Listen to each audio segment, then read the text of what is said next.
Good evening. देखो unit 3 is all about ownership and delivery of goods, transfer of ownership and delivery of goods. ये सबसे पहला chart इसमें का. A contract of sale of goods involves transfer of ownership in 3 stages. Ownership transfer होने के 3 stages है.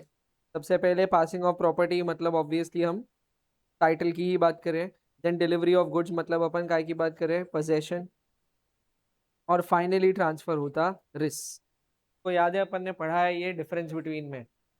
Risk transfers with ownership. इसकी ownership उसका रिस्क. याद आया क्या? सेल और अग्रीमेंट टू सेल के केस में पढ़ा है. Risk passes with property. Risk passes with property मतलब जिस व्यक्ति को ओनरशिप जाएगा तो ही रिस्क भी ट्रांसफर हो जाएगा. याद है? फिर एक एग्जांपल मैंने दिया था कि ओनरशिप ट्रांसफर हो गई थी उस केस में, लेकिन सेलर के पास अभी भी गुड्स पड़े थे, तो वहां सेलर क्या बन जाता? पेली फॉर द गुड्स. याद आया क्या कुछ? ये टीवी का ही एग्जांपल था कि टीवी की ओनरशिप बिल बनाकर अपन ने दे दी, पैसे भी ले लिए बायर से, लेकिन टीवी अभी भी किसके पास है? सेलर के पास. और अब अगर सेलर के पोजेशन में टीवी को कुछ भी होता है तो रिस्क किसका कहलाएगा? बायर का, क्योंकि ओनरशिप किसकी है? मगर seller will be liable as bailee of the goods. याद आया? पेलर बेली याद है? पेलर मतलब जो व्यक्ति गुड्स दे रहा है, और बेली मतलब जिसको आपने गुड्स दिए हैं for the purpose of usage, for the purpose of rent, तब भाड़े से दिए होंगे, रिपेयर करने के लिए दिए होंगे, या फिर ख्याल रखने के लिए दिए होंगे. For taking care of the goods, या तो फिर फॉर यूसेज, या तो फिर फॉर रेंट और रिपेयर. इनमें से कोई भी एक चीज के लिए, या प्लेज के लिए तुमने गुड्स दिए होंगे. किसको? सेलर को, मतलब सॉरी किसी पार्टी. तो जिस पार्टी ने ये दिए हैं उसको अपन बुलाते बेलर, और जिस पार्टी को दिए गए हैं उसको बुलाते बेली. आया समझ? तो एग्जाम्पल के तौर पे अभी मैंने तनीषा को ये ध्यान रखने के लिए दिया, हीरा बेटा तो तेरे पापा से 2 आईपैड लूंगा मैं. तो समझ आया? तो अभी मैंने इसको ओनरशिप दी है क्या? नहीं. लेकिन मेरे गुड्स मेरे पास से चले गए. गुड्स का पोजेशन अभी किसके पास है? तनीषा के पास. समझ में आया? तो मैं बेलर और तनीषा बैली. समझ में आया? ये कौन है? हाँ है? क्या बोला था मैंने? हाँ, नहीं दे रहा मेरे को. जोर से बोलो. बैली. क्या बोलेंगे? हाँ, जोर से बोलो. बेली. क्या है वो? मैं बेलर, शी इज. गुड्स का ओनरशिप अभी भी किसके पास है? लेकिन गुड्स का पोजेशन किसके पास है? और मैंने उसको ये गुड्स ध्यान रखने के लिए दिए हैं. तो अब उसके पोजेशन में अगर ये गुड्स की कोई चीज, मतलब कोई खराब होते हैं ये गुड्स कहीं पर से, तो रिस्पॉन्सिबिलिटी एज अ बेली किसके ऊपर है? तो वो रिपेयर का खर्चा पूरा कौन बेयर करेंगी? लेकिन रिस्क किसका है? क्यों रिस्क मेरा है? क्योंकि ओनरशिप किसकी है. पाया समझ? तो risk follows ownership. Risk follows ownership. ये कंसेप्ट याद रखना. Thank you. अभी ये मेरे पास वापस आ गए गुड्स. बेली की डेफिनेशन खत्म हो गई वैसे. सही बेली का डेफिनेशन कि जैसे ही यूज या पर्पस खत्म हो जाता. अभी इसमें पर्पस क्या था? To take care of the goods. तो जैसे ही पर्पस खत्म हो गया तो it is the duty of bailee to return the goods to its true owner. मतलब किसको? ऑब्वियसली बेलर को. आया क्या समझ में? तो डेफिनेशन बाद में समझेंगे अपन. पर ये क्लियर है अभी पूरा? जो मैंने अभी बोला वो समझ आया ना? आगे. Introduction. Sale of goods involves transfer of ownership of property from the seller to the buyer. बहुत obvious है. It is essential to determine the time at which the ownership passes from the seller to the buyer. हाँ, तो अपने को इस unit में यही determine करना है कि टाइम टाइम डिटरमाइन करना है कि कब ओनरशिप ट्रांसफर्ड मानी जाएंगी. कब किसी गुड्स की ओनरशिप ट्रांसफर्ड मानी जाएंगी. तो एग्जिस्टिंग गुड्स की, गुड्स याद है? जो गुड्स अभी एग्जिस्टेंस में है, तो ऐसे गुड्स का आप क्या कर सकते हो? हाँ, इमीडिएट सेल. मतलब इन शॉर्ट सेल कर सकते हो. ऐसे गुड्स का फटाफट सेल हो सकता है. बरोबर है? तो जब आप ऐसे गुड्स को बेचने निकालोगे तो इसकी ओनरशिप कब ट्रांसफर्ड मानी जाएंगी? अरे यार ऐसा क्यों कर रहे तुम? देखो गुड्स पैक होके पड़े हैं, समझा, दुकान में पड़े, इस गुड्स की ओनरशिप कब ट्रांसफर्ड मानी जाएंगी? जब सेलर का इंटेंशन होगा ट्रांसफर करने का। मैंने लिखवाया है ये सीक्वेंस, तुम याद है क्या तुमको? ये इंटेंशन जरूरी है, फिर गुड्स अगर फ्यूचर है तो एग्जिस्टेंस में आना जरूरी है, एग्जिस्टेंस में आने के बाद डिलीवरेबल स्टेट में आना जरूरी है, और उसके फाइनली बाद में ट्रांसफर होगी ओनरशिप। तो ये गुड्स तो एग्जिस्टेंस में है, और मैंने बोले ये गुड्स पैक होके पड़े हैं, मतलब रेडी है एकदम, बस करना क्या है, कोई बायर आएगा, हाथों हाथ उसका बिल बना के उसको देना है। तो यहाँ पर क्या काम करेगा? इंटेंशन क्या काम करेगा? Intention of the party to sell, intention of the party to sell, समझ में आया? तो सेलर का इंटेंशन होना चाहिए कि मैं इसकी ओनरशिप तुरंत इसको देने को तैयार हूँ। तो इंटेंशन से ही गुड्स की ओनरशिप ट्रांसफर हो जाएंगे। क्यों सर? गुड्स एग्जिस्टेंस में भी है, और मैंने बोला था गुड्स पैक होके पड़े हैं, मतलब डिलीवरेबल स्टेट में भी है। याद आया? तो अलग अलग चीजों का डिलीवरेबल स्टेट अलग अलग होता है, समझा? अब जैसे ये आईपैड है, आईपैड के अंदर होना चाहिए उसका सॉफ्टवेयर, बेसिक आईओएस होना चाहिए, तो ही आईपैड वर्क करेगा जैसे अभी कर रहा है। लेकिन अगर इस आईपैड में कोई सॉफ्टवेयर है ही नहीं, ब्लैंक हो गया एकदम से, तो फिर मतलब इसका भी डिलीवरेबल स्टेट आया है क्या? नहीं, अभी सिर्फ आईपैड बन के रेडी है, इसके अंदर वो सॉफ्टवेयर का इंस्टॉलेशन अभी बाकी है। जब तक सॉफ्टवेयर इंस्टॉल नहीं होता तब तक के वो डिलीवरेबल स्टेट में नहीं। और क्या हो सकता? अब इसको बॉक्स में पैक करके बेचेंगे ना, ऑब्वियस ही बात है, तो वो भी इसके लिए क्या हो गया? Deliverable state. आ रहा है समझ में? तो डिलीवर करने वाला स्टेट, की किस स्टेट में आप इसको डिलीवर करोगे। जैसे अनाज अगेन, तो अनाज को खुले हाथों में डिलीवर किया जाता क्या? नहीं। तो अनाज को कैसे डिलीवर करते हैं आप? पहले उसको पैकिंग करते हैं, और उससे भी पहले उसको वे करते हो, वजन वजन निकालते हो उसका, बरोबर है? वजन करना जरूरी है, क्योंकि वजन पर से ही उसका प्राइस डिटरमाइन होगा। तो पहले वजन और पैकेजिंग दोनों भी जरूरी है टू डिटरमाइन दी प्राइस, तो तब जाकर के वो डिलीवरेबल स्टेट में आएगा। अभी एकदम रिसेंट का एग्जांपल है, मतलब 15 मिनट पहले की बात है। अभी मार्केट गया था, हाँ, मैंने अभी पाव भर खरमुरे खरीदे। खरमुरे टेके हुए, पाव भर कितना रहता अनवी? आरडीजी में मत जाइए, अपने बच्चों को आरडीजी में मत डालिए, अपने बच्चों को मत डालना आरडीजी में, जब भी होंगे तब। 250, हाँ, 250 ग्राम्स, बरोबर है? अब ऑब्वियस बात है, उसके पास में भंडारा है पड़ा हुआ, पूरा पहाड़ बने हुआ था उसके पास में, टेका हुआ बढ़िया गरम गरम मसाला लगा के, ठीक है। मैंने बोला भैया दे दो, वो भैया मेरे से क्या पूछेंगे? कितना? पूरा पहाड़ थोड़ी लेके जाएंगे अपन घर पे, इतना थोड़ी खादोड़ा हूं मैं। तो मैं भैया को क्या बोलूंगा? मेरे को 250 ग्राम पैक कर दो। 250 ग्राम बोला तब भैया ने मेरे को बोला 50 रुपए, 50 रुपीज में 250 ग्राम।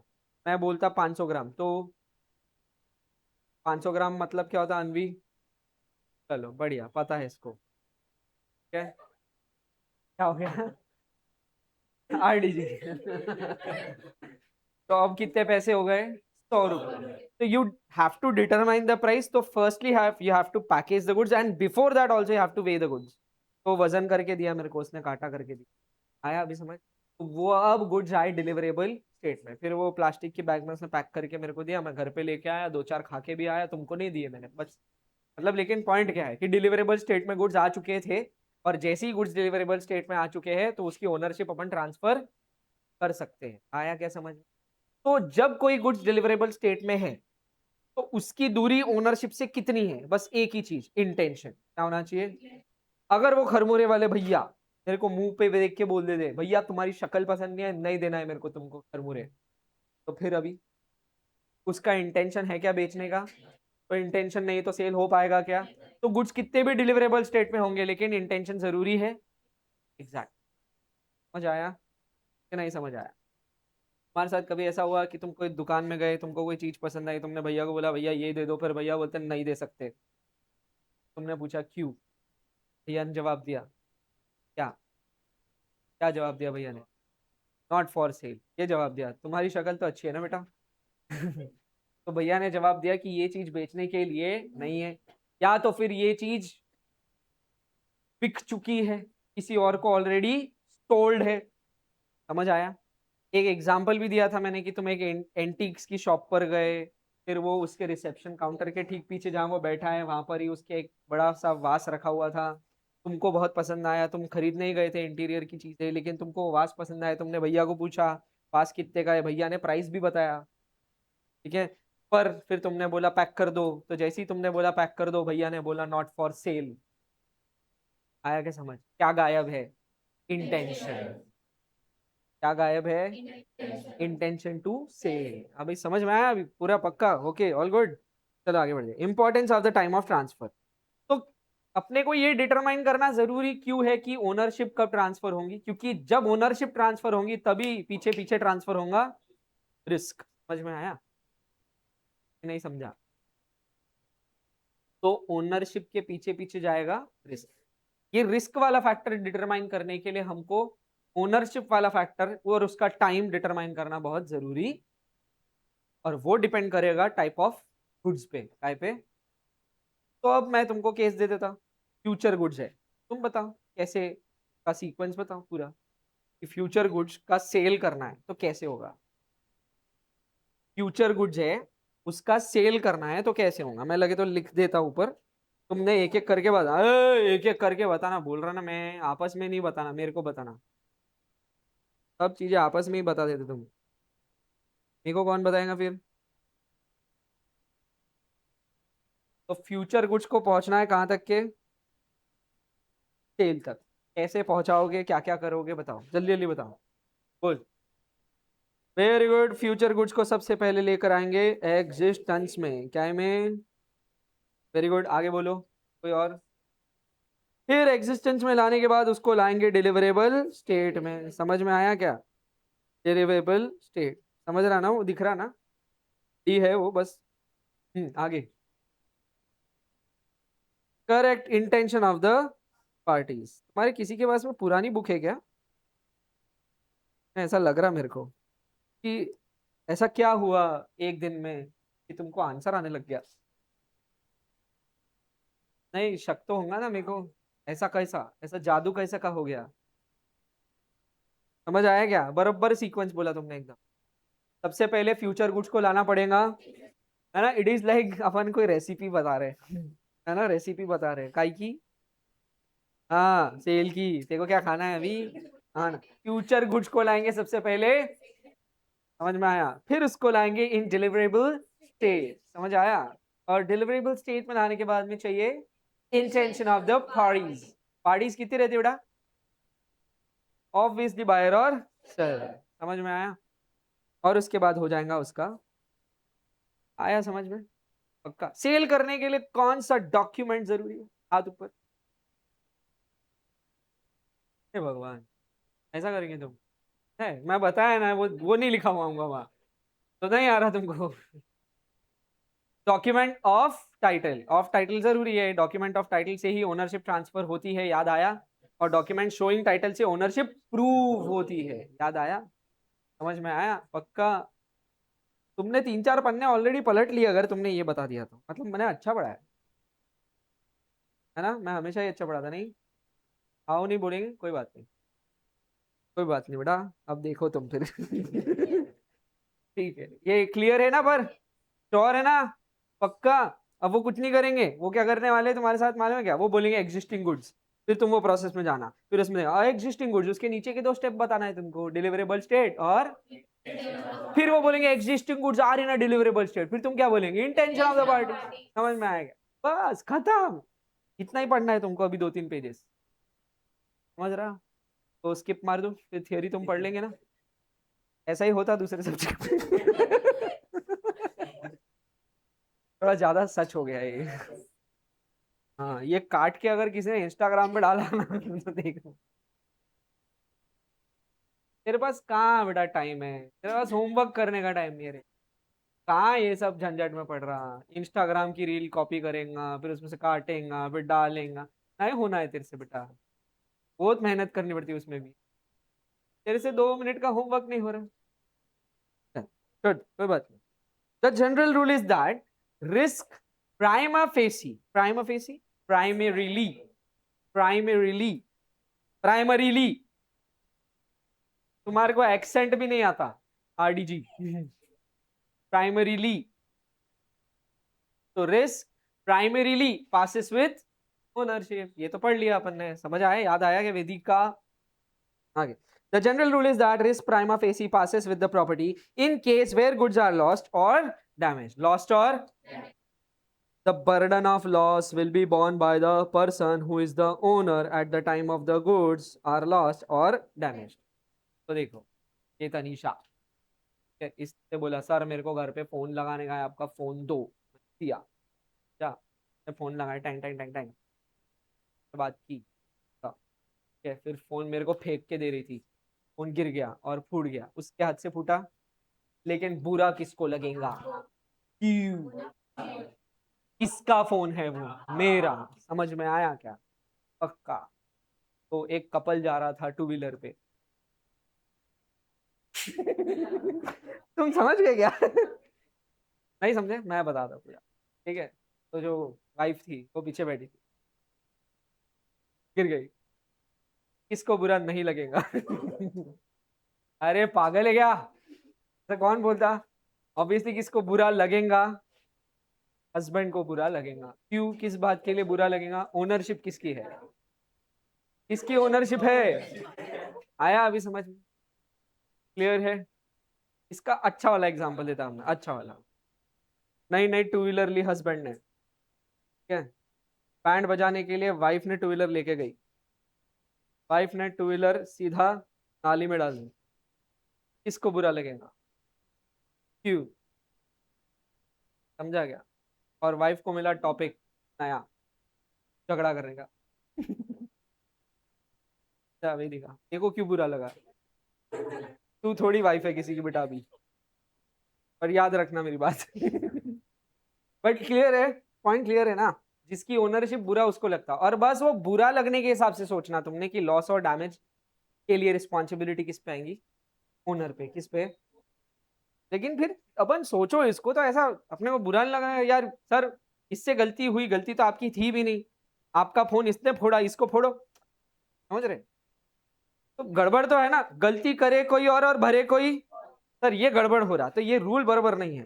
नहीं, रूल बराबर है, अपने को उसको दूसरे रूल के हिसाब से सोचना पड़ेगा। वहां कंसेप्ट आएगा बेलर और बेली का, वहां सेलर बायर नहीं आएगा, फिर वहां आएगा बेलर बेली। तो बैली कौन?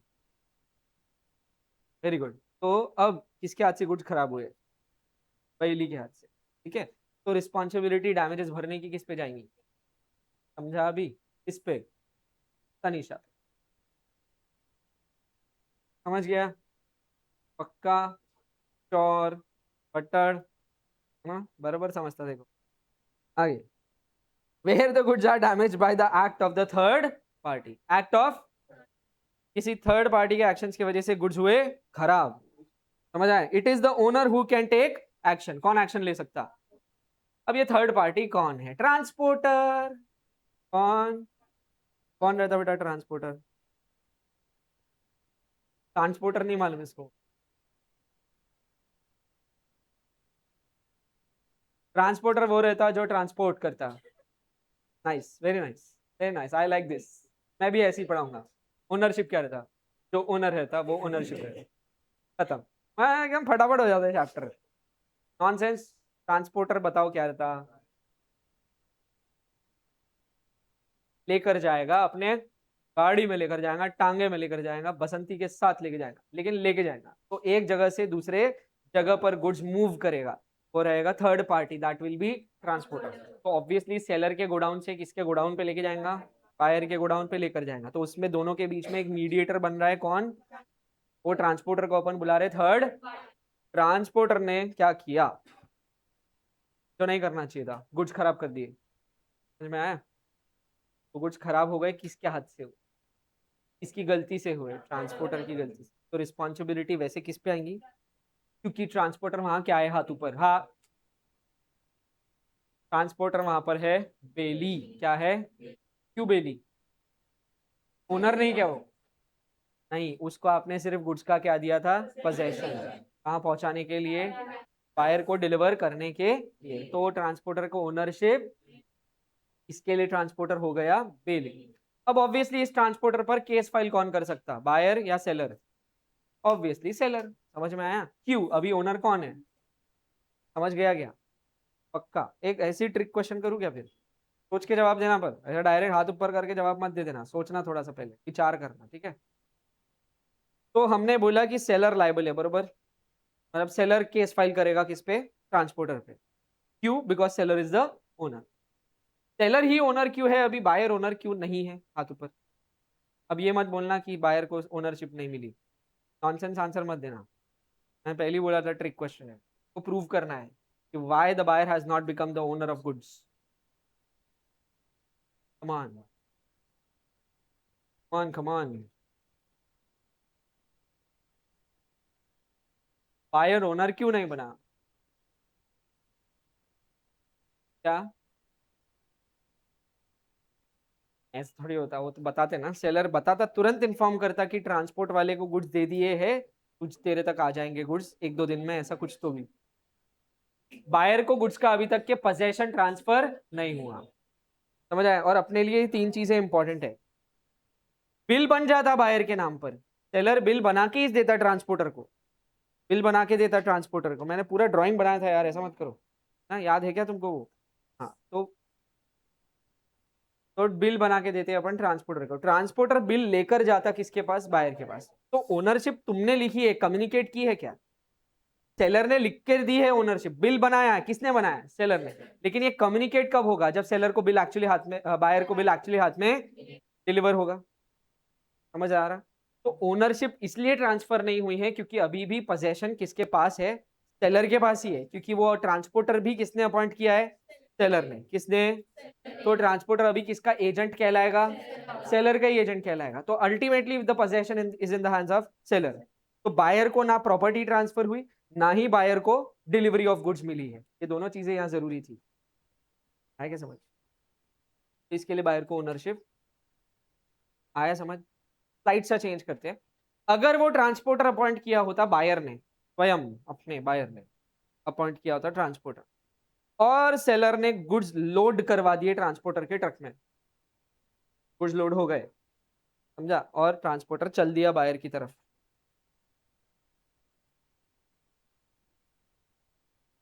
क्योंकि गुड्स डिलीवर्ड माने delivery to an agent is a deem delivery to the principal. याद आया concept? P facet per L, M facet per C. He who acts through an agent is deemed to act। तो मतलब buyer ने appoint किया एक agent जिसका नाम है ट्रांसपोर्टर। क्या नाम है? हाँ, तो ट्रांसपोर्टर को डिलीवरी ऑफ गुड्स मिल गया। इसका मतलब किसको मिल गया? बायर को मिल गया। आया क्या समझ में? नहीं आया? तो अब अगर गुड्स को कुछ भी हुआ तो who is responsible? Buyer will be held responsible, क्योंकि गुड्स किसके हाथ से खराब हो रहे? बायर के एजेंट के हाथ से खराब। समझा? तो उसके लिए सेलर रिस्पॉन्सिबल। आया क्या समझ में? लेकिन अब इसमें से और थोड़ा ऐड कर देते इसमें, कि सेलर ने पोजेशन दे दिया, ओनर अभी भी सेलर है। कौन है? अब अगर तुमको आंसर लिखना है तो तुम कैसे लिखोगे? पोजेशन दे दिया मतलब सेलर ने अपने पास से गुड्स किसके गाड़ी में, ट्रक में लोड करवा दिए, बायर के ट्रक में लोड करवा दिए। समझ गया? पोजेशन दे दिया, ओनरशिप अभी भी सेलर ने खुद के पास रखी है, और वो इसलिए रखी है क्योंकि अभी तक पैसे रिसीव नहीं हुए हैं बायर से, इसके लिए सेलर ने अभी तक के डॉक्यूमेंट ऑफ टाइटल बनाया ही। इसका मतलब है ओनर अभी भी कौन है? सेलर है। तो मेरे को बताओ कैसे आंसर लिखोगे इस बात का, कि रिस्क किसका? अरे रिस्क किसका? तो बेलमेंट पढ़ रहा है कि सेल पढ़ रहा? रिस्क किसका? छी यार, छी मतलब कितने गंदे तुम बटे, थोड़ी सी तारीफ कर दी मैंने तुम्हारी, तुम तो बिगड़ ही गए। क्या यार, सिंपल रूल याद नहीं रहता? Risk follows who is the owner. तो आंसर में क्या लिखोगे? रिस्क फॉलोज ओनरशिप के हिसाब से हु इज रिस्पॉन्सिबल और हु इज द ओनर, तो it is the risk of. समझा? हाँ, but there is a responsibility of the buyer as the bailee of. समझ आया? बायर के ऊपर जिम्मेदारी है as bailee of the goods, कि वो उसके पोजेशन में गुड्स खराब हुए हैं। तो अब सेलर को आप बचा सकते हैं। समझा? लेकिन सेल्स ऑफ गुड्स क्या बोल रहा? रिस्क फॉलोज, तो who is the owner? Seller is the owner, that is why whose risk it is seller का रिस्क है। समझ आया? क्वेश्चन ध्यान से पढ़ना तो समझेगा, तो कुछ की कुछ लिखेंगे ध्यान से। हाँ, वापस पढ़ रहा हूँ मैं जनरल रूल पूरा। तो the general rule is that risk prima facie passes with the property, and property का मतलब इस चैप्टर में ओनरशिप। तो risk primarily passes with ownership in case where goods are lost और डैमेज। क्या हुए हैं? लॉस्ट और डैमेज का मतलब या तो गुम गए या तो डैमेज हो गए। The burden of loss will be borne by the person, by the who is the at the time when the goods are lost or damaged। तो जब वो गुड्स गुमे या जब वो गुड्स डैमेज हुए तब चेक की जाएंगी ओनरशिप किसकी थी। समझा क्या? तो गुड्स जब गुमे तब मान लो ओनरशिप सेलर की थी, फिर आप रिस्क किसका बुलाओगे? और अगर वही गुड्स गुमे लेकिन ओनरशिप तब बायर की थी तो रिस्क किसका? सिंपल, समझ आया? पक्का? तो इसके लिए देखना जरूरी है टाइम ऑफ ओनरशिप। पहले तो ये देखोगे कि उस वक्त, उस पर्टिकुलर वक्त पर जब गुड्स गुम गए या तो गुड्स डैमेज हुए तब ओनर कौन है, ये चेक करना है। क्या चेक करना है? कि तब उस पॉइंट पर जब गुड्स गुमे हैं, जब गुड्स डैमेज हुए हैं, तब ओनर कौन है। अगर सेलर ओनर है तो रिस्क किसका? बायर ओनर है तो रिस्क किसका? सेम पॉइंट यहां पर लिखा था। Where the goods are damage by the act of third party, किसके एक्शन से? मतलब हमारे लिए थर्ड पार्टी कौन? अपन ने ट्रांसपोर्टर अज्यूम किया हुआ है।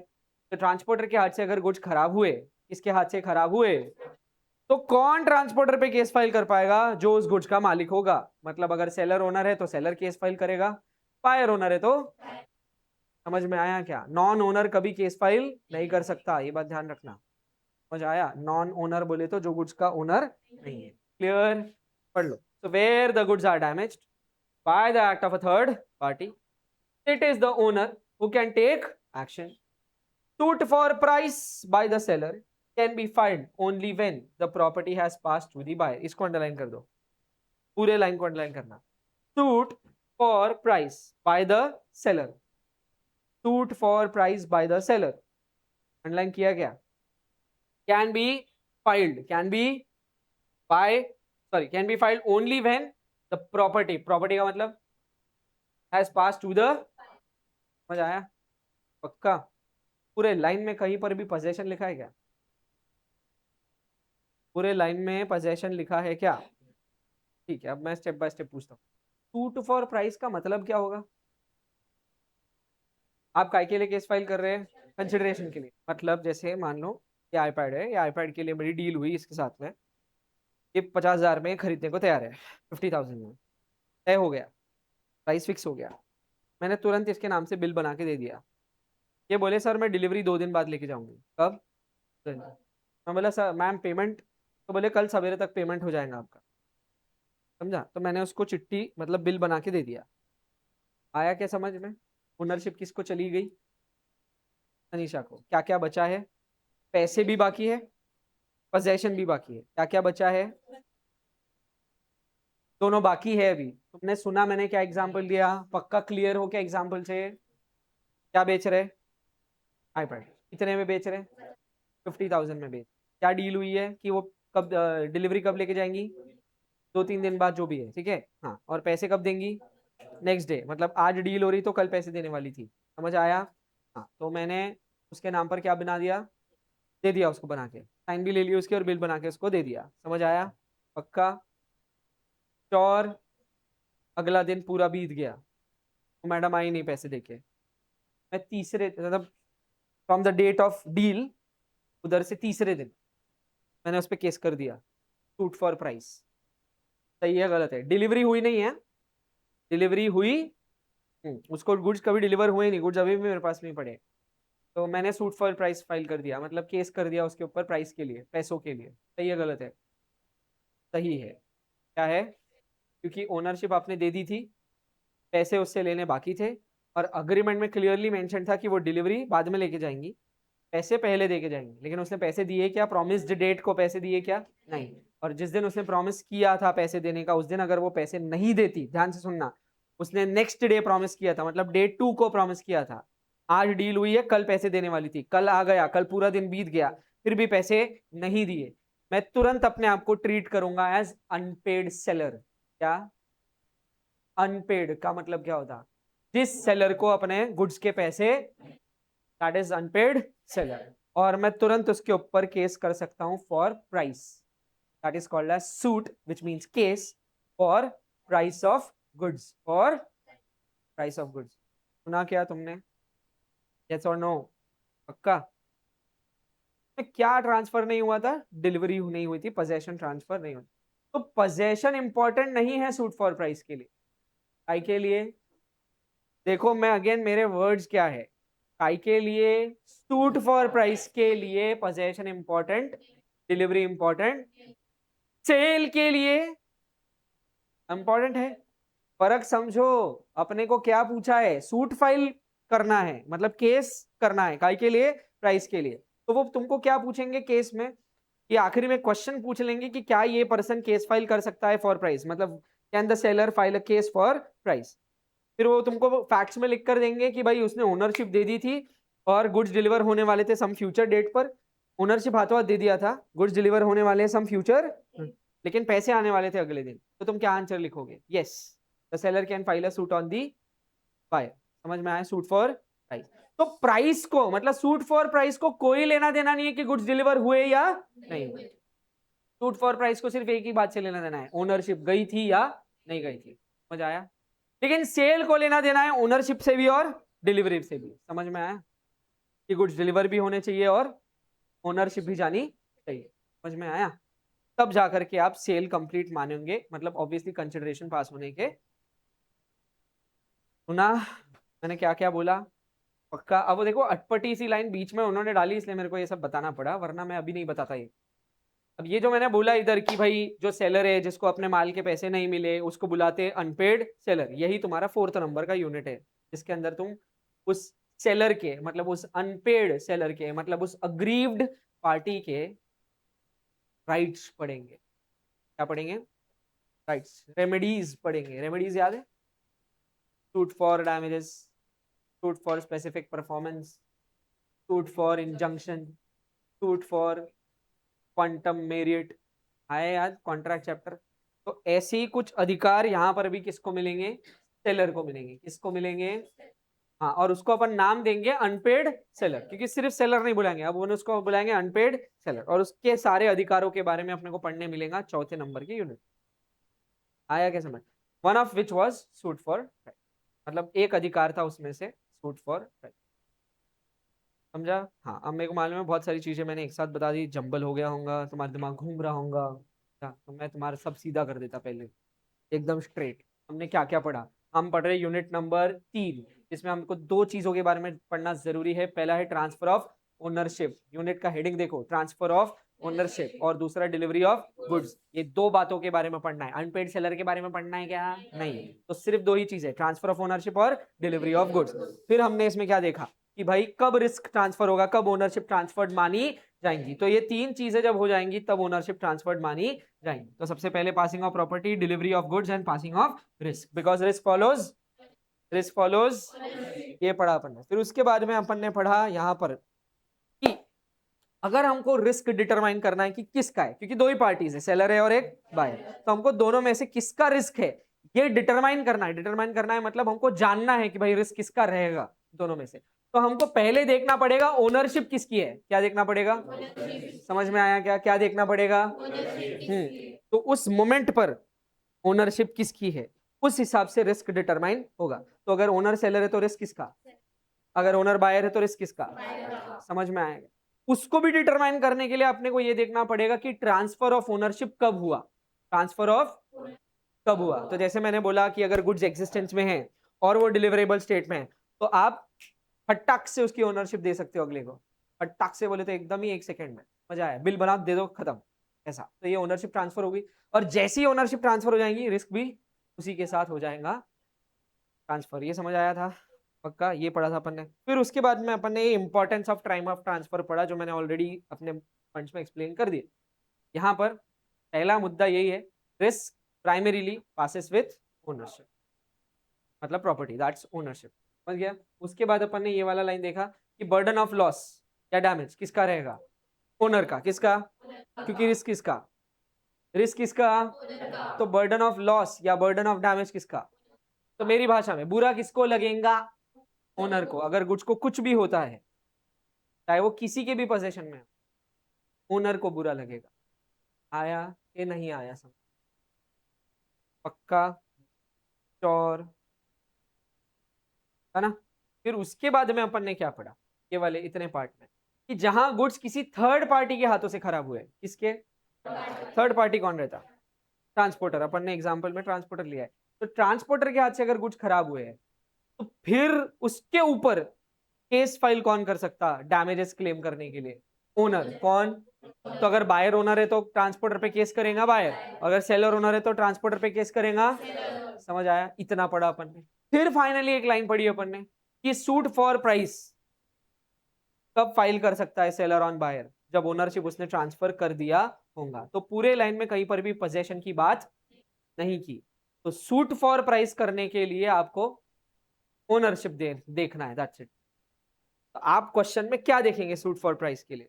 कि क्या सेलर से ओनरशिप जा चुकी है बायर को? अगर जा चुकी है बायर को ओनरशिप, तो yes the seller can file a suit for price. आया समझ? अब क्लियर है पूरा? कि अब जो मैंने बीच में चीजें बताई थी वो सब मैंने हटा दी, मैंने क्लीन कर दिया उसको एक बार के लिए। पर बेलमेंट वगैरह याद रखना पड़ेगा तुमको, ठीक है? Next, passing of property. मैं डायरेक्ट बता सकता पहले देख लो। इंटेंशन और आइडेंटिटी। इंटेंशन तो तुमको याद हुई क्या? अभी पढ़ा अपन ने। इंटेंशन होना चाहिए वहां, मेरे को दिमाग में होना चाहिए कि मैं इस गुड्स की ओनरशिप किसी को देना चाहता, तो ही मैं दे पाऊंगा, वरना नहीं दे पाऊंगा। इंटेंशन बहुत जरूरी है। और उससे पहले क्या जरूरी है? Identification of goods. तुम बताएंगे आइडेंटिफिकेशन के लिए रिप्लेस्ड वर्ड क्या था? हाथ ऊपर। गुड। असर्टेनमेंट याद आया क्या? देखना, परखना, जांचना गुड्स को, उसको बोलते हैं असर्टेनमेंट। समझ में आया? जैसे ये गुड्स है, ये गुड्स को अपन अनबॉक्स करेंगे, फिर गुड्स को चालू करेंगे, चालू करने के बाद में उसको ऑपरेट करके देखेंगे, हाँ हाँ हाँ चल रहा है ये। समझ में आया? तो टिल माई सेटिस्फैक्शन, मतलब मैं पूरा गुड्स आइडेंटिफाई करूंगा। आइडेंटिफाई बोले तो मैंने जो मांगा था वही मिला कि नहीं, तो सैंपल बताया था उससे मैच हुआ कि नहीं, तो डिस्क्रिप्शन मैंने दिया था उससे मैच हो रहा कि नहीं। समझ रहा? सारी बातें चेक होंगी। उसके बाद आइडेंटिफिकेशन होगा कंप्लीट। और एक बार जो गुड्स आइडेंटिफाई हो गए, बस एक ही चीज बची है, उसको इंटेंशन बचा है टू कंप्लीट सेल। तो अगर मैं तुमसे पूछूं इस वाले सीक्वेंस में कुछ मिसिंग है, तो वो क्या है? Identification of goods. वो कहां होगा? हाथ ऊपर। वो कहां पर होगा? आइडेंटिफिकेशन कहां पर लिखूंगा मैं इसमें? इंटेंशन के ऊपर, डिलीवरेबल स्टेट के बाद। श्योर हो? सोच के बोलना। इसके बाद में और सेल से पहले आइडेंटिफाई करेंगे। ऐसा क्यों बेटा? कोई ऐसा साइज आंसर है तेरे पास इसके लिए? वो बोल रही इंटेंशन के बाद सेल से पहले, मतलब वो यहां बोल रही है, यहां लिखेंगे बोले आइडेंटिफिकेशन ऑफ गुड्स यहां पर, ठीक है? मैं उससे पूछ रहा हूँ क्यों ऐसा उसने सोचा, तो अपन एक बार रीजन सुन लेते हैं।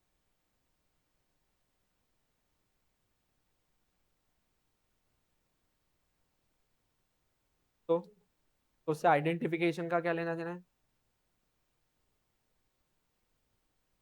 अरे तो आइडेंटिफिकेशन का क्या लेना देना है उससे? मैं ये बोल रहा ना। ये बॉटल बता, ये ना पानी पीना है ना?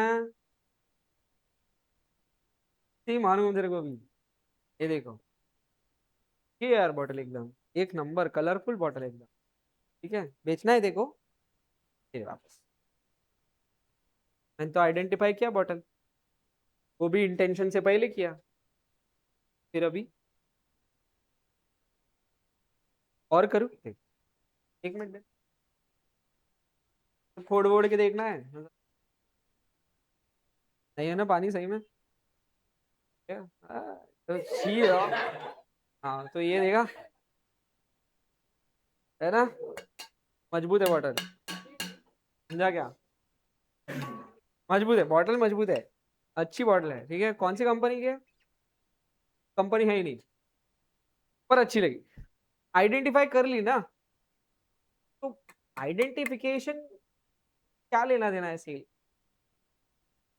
वो इंटेंशन और इसके बीच में आने का ऐसा कोई स्पेसिफिक रीजन मेरे को नहीं समझ आ रहा जो तुम बोल रहे हो।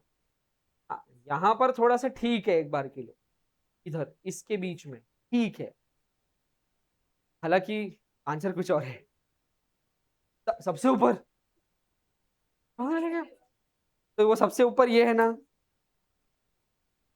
एग्जिस्टेंस के ऊपर, ये बादी तो है एग्जिस्टेंस की। अच्छा इधर डिलीवरेबल स्टेट के नीचे, एग्जिस्टेंस के ऊपर डिलीवरेबल स्टेट के नीचे। अरे यार बोलो ना, बरोबर आंसर दो। यहाँ पक्का सही आंसर है। एग्जिस्टेंस के बाद डिलीवरेबल स्टेट में लाने से पहले यहाँ आप गुड्स को करोगे identify. Identification is a part of making the goods come into deliverable state. It is a part of bringing the goods in a deliverable state. इसका बेस्ट एग्जांपल है मम्मी जब गेहूं वगैरह खरीदने जाती तब, तो मम्मी बोलती ना सैंपल बताओ भैया। मेरे को आज तक नहीं समझा कि मम्मी को क्या समझ में आता उसमें, पर ठीक है, एक्टिंग ही सही। तो भैया अलग अलग गेहूं बताते हैं, मैं तो खा के देख लेता, मेरे को सारे ही एक जैसे लगते हैं। ठीक है, तो मैंने खा के देखा, हाँ ये वाला। समझ कुछ नहीं रहा, बट एग्जाम्पल के लिए कि मम्मी पहले सैंपल आइडेंटिफाई करती, राइट। हाँ ये अच्छा है। फिर मम्मी को वो भैया को बोल देती ये सैंपल मैं मेरे पास में रखूंगी, काय के लिए, हाथ ऊपर, सेक्शन के साथ बताना। कम यही तो तुम्हारा एग्जाम है भाई, पढ़ाया हुआ याद नहीं आ रहा तुमको, बताओ बताओ अभी क्या करेंगे, बताओ बोलो। सेक्शन सेल बाय सैंपल के लिए, क्योंकि सैंपल अपने पास रखेंगे तो ही तो भैया बराबर डिलीवरी देगा ना। तो बायर को क्या क्या अपॉर्चुनिटी मिलनी चाहिए, को सैंपल को मैच करने का अपॉर्चुनिटी मिलना चाहिए, और उसके लिए रीजनेबल टाइम मिलना चाहिए उसको, कि वो सैंपल को अपने सेटिस्फैक्शन तक के चेक कर सके विद द गुड्स, कंपेयर कर सके। तो मम्मी करती, मम्मी बराबर सैंपल संभाल के रखती, ठीक है। और जब वो खानते जब, मम्मी बराबर मैच कर लेती। समझ आया? तुमको क्या पसंद आ रहा उसमें, कंकड़ खाए होंगे ना तुमने, क्या कोई काम की नहीं है तुम फिर तो, खाए ना, है ना, अच्छा लगता ना वो, फिर बीमार हो जाते, क्लास नहीं आते सवेरे की। लेकिन समझा, समझा क्या क्या हो रहा है इसमें।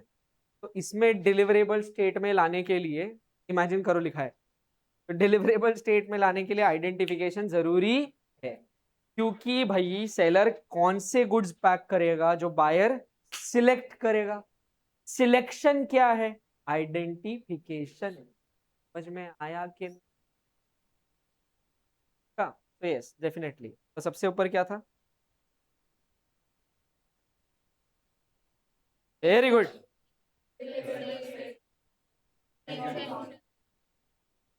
Very good. और एक बार जोर से बोलो, है ना, माइक में आवाज आना चाहिए मेरे।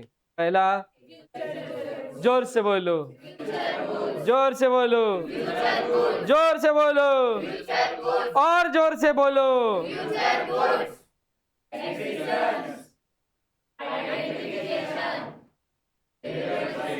हैं, कुछ की कुछ डिलीवरेबल, कुछ की कुछ डिलीवरेबल स्टेट क्या है, डिलीवरेबल स्टेट। हाँ उसके बाद, हाँ, इंटेंशन ऑफ, अरे क्या, पार्टीज ना, इंटेंशन ऑफ, और फाइनली, समझ आया, याद हो गया, बहुत कुछ याद हो गया फिर, अब हो गया मेरा पार्ट कंप्लीट समझाने वाला। Nice, very nice, let's read now. Sorry sorry. तो देख, passing of properties section 18 to 26, एक एक सेक्शन लर्न करेंगे हाँ अपन। हाँ मेरे को बताओ पिछले यूनिट में लास्ट सेक्शन क्या था।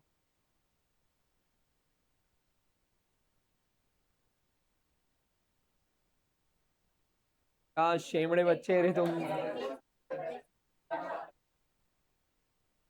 ऑब्वियस नहीं है ये। क्या 4 आंखें दी ना तेरे को भगवान ने? 32 दांत 4 आंखें। समझ आया? ऑब्वियसली लास्ट प्रीवियस यूनिट में लास्ट सेक्शन 17 ही रहेगा। बाकी सेक्शन याद है क्या उसमें के क्या क्या थे बताओ? 11 12 13 14 15 16 17 यही सेक्शन थे, यही बोलना था तुमको। समझ आया? 15 का के लिए था हाथ ऊपर। 15 15 टेल बाय 14 सब सेक्शन 1 है ही नहीं। 14 ए है तो फिर तुमने बोला ना, तुमने तो बोला टाइटल टाइटल टाइटल। हाँ नहीं तो सेक्शन 14 ए। अब बोलो condition as to. Very good. Condition और वारंटीज का सेक्शन क्या है? 12। समझ में आया? फिर उसके बाद में सेक्शन 16 सब सेक्शन 1 ये नहीं पढ़ा था। अब तो तुम बीच में से चले जाते ना, तुमको शादी में जाना रहता Shevgaon. Condition as to quality and fitness याद आया क्या? पक्का? पढ़ा था क्या? 3 कंडीशन बता क्वालिटी और फिटनेस की। हाँ ऐसे ही पढ़ा था मैं। का पूछ पूछ के तो पूछ। 3 कंडीशन करो ना तो याद। काटी 3 कंडीशन। पन्ने Paltu cheaters.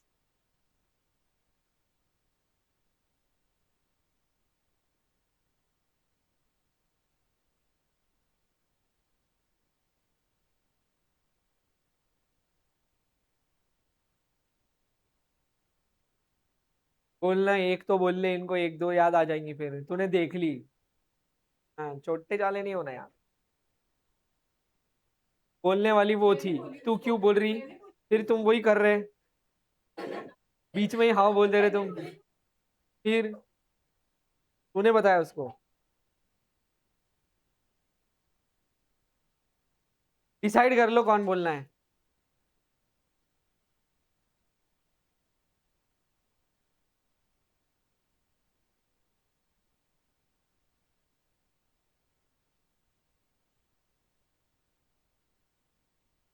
Make note to the seller. मैं ही बोल लेता ना। हाँ गुड। तेरी गलती है। Buyer must have made known to the seller the purpose for which he is buying the goods. ये हो गया पहला कंडीशन। दूसरी condition the buyer should rely on the seller's skill and judgment. तीसरा जिसको याद आया हाथ ऊपर बोल।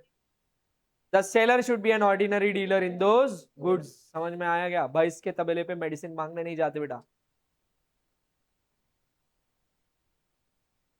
हाँ बोल देंगे तुम उसमें भी, हाँ हाँ बराबर है। भैंस के तबेले पे जाते तुम कुछ भी कर सकते। चलो पढ़ाओ आगे। हो गया ना यूनिट रिवाइज? अब क्या पढ़ते हैं आगे का?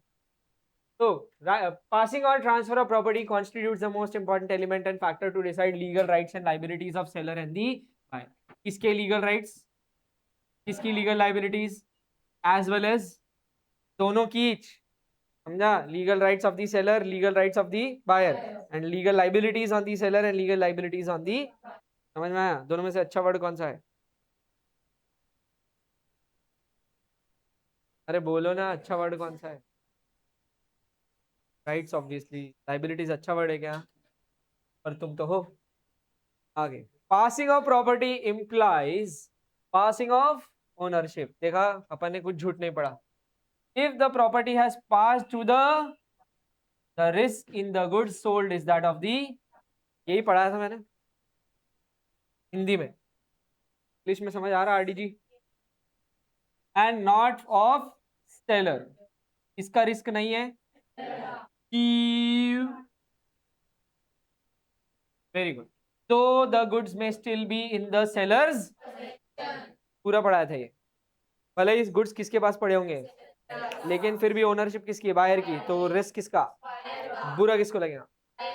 बस ऐसे ही याद है। पक्का? क्या कर रहा तू? क्या मिटा रहा? अपने जिंदगी का फ्यूचर।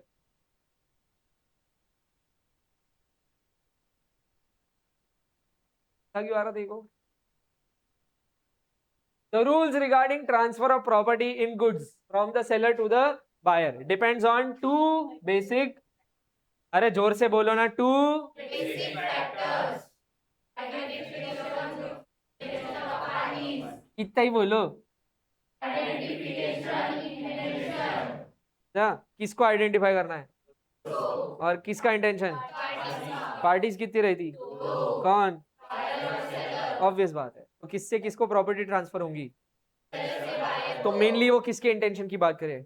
सेलर की. समझ में आया. सेलर का इंटेंशन होना चाहिए टू ट्रांसफर ओनरशिप और at the same time buyer का इंटेंशन होना चाहिए टू टेक ओनरशिप.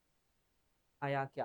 क्योंकि अगर बायर का इंटेंशन ओनरशिप लेने का नहीं है, सिर्फ गुड्स का पोजेशन लेने का है, तो वहां पर वो बायर नहीं बेली है. क्या है. आया क्या समझ ना. क्या समझे मैंने क्या बोला. अगर बायर का इंटेंशन ओनरशिप लेने का नहीं है, ओनरशिप लेने का, लेकिन उसको गुड्स का पोजेशन लेने का है, तो वो बायर नहीं है. वो आया आप समझ. प्रोसेस किया. समझा.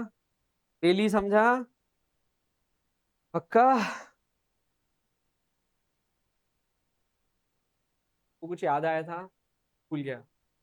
पर स्लो पढ़ाने के चक्कर में तुम्हारी गलती है. क्या कुछ याद आया था मेरे.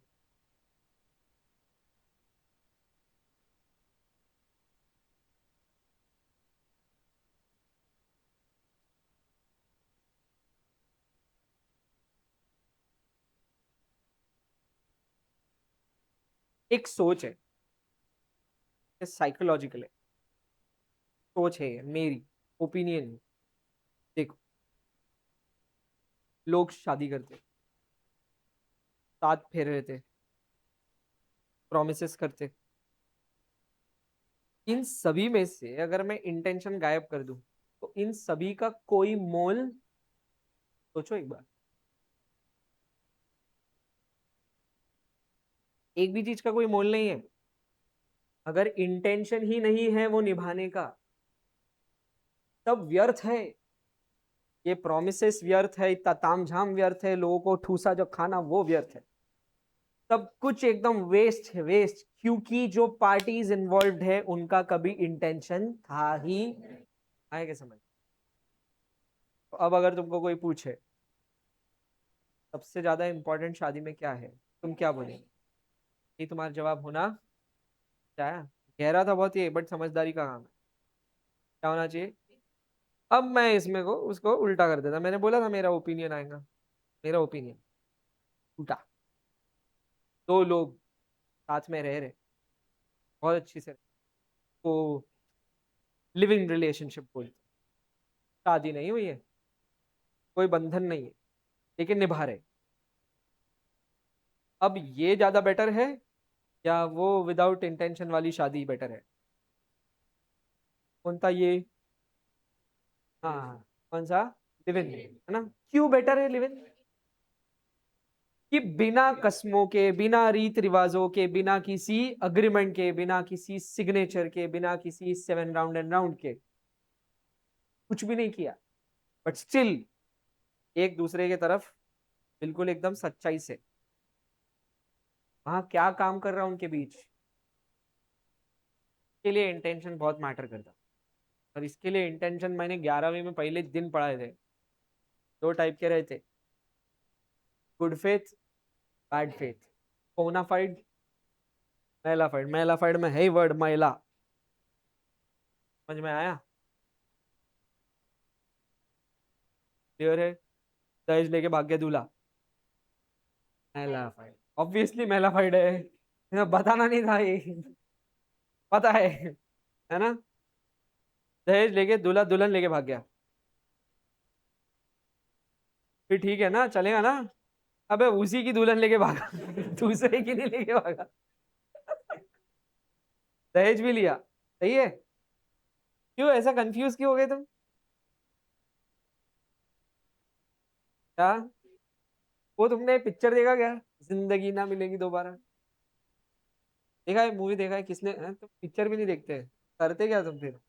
भजन देखा? किसने किसने देखा? ईमानदारी से पिक्चर देखा? 2 लोग भी होंगे तो चलो मैं बताता। इस मूवी में कटरीना, जब मिलते हैं वो लोग एक जगह पर, तो कटरीना उसको पूछती ऋतिक रोशन को,